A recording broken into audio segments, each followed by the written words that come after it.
J'ai vu le bégueule attendre bredouille devant le cimetière Montmartre, un maître parti pour sa longue dernière chasse. J'ai vu la pluie, sa brume dans les barbes de marbre, et des morts en position fétale. Les allées étirent à leurs pieds leur petit chemin comme infiniment coule la source entre les pierres. J'ai vu le vent, Judas filant, mettre le Christ en lambeaux.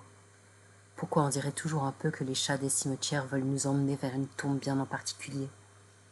Et leurs pipis resplendissent entre les paupières poussées d'un pouce écloses.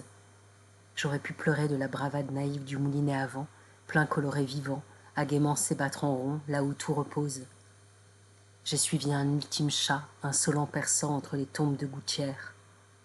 Vers la sortie, le mur du cimetière, qui ressemblait à tous les murs de cimetière, les pierres hautes longtemps, en face duquel quelques magasins et d'ambitieuses épitaphes témoins, 1804-2020. J'ai vu le pont s'entortiller au cimetière, si la ville veut poursuivre son grand lierre autour et dessus. J'ai laissé me doubler l'homme comme une métonymie, toutes les mains entourant une sacoche sont des instituteurs.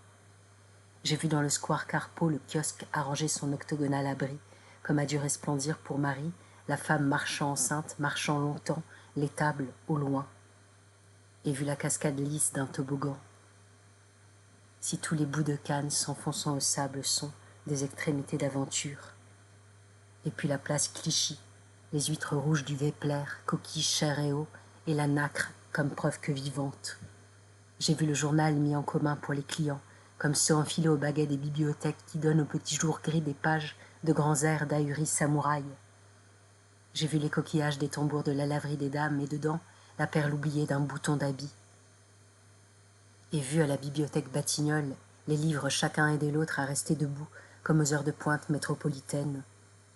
Et vu le puzzle collectif sur la table, comme un journal dont être à la fois le lecteur et le patient pigiste, et vu dans l'église Saint-Michel l'ombre pieuvre du candélabre, et vu l'orgue de cinéma dans l'église, son accessoire d'un tremblant sur le récit.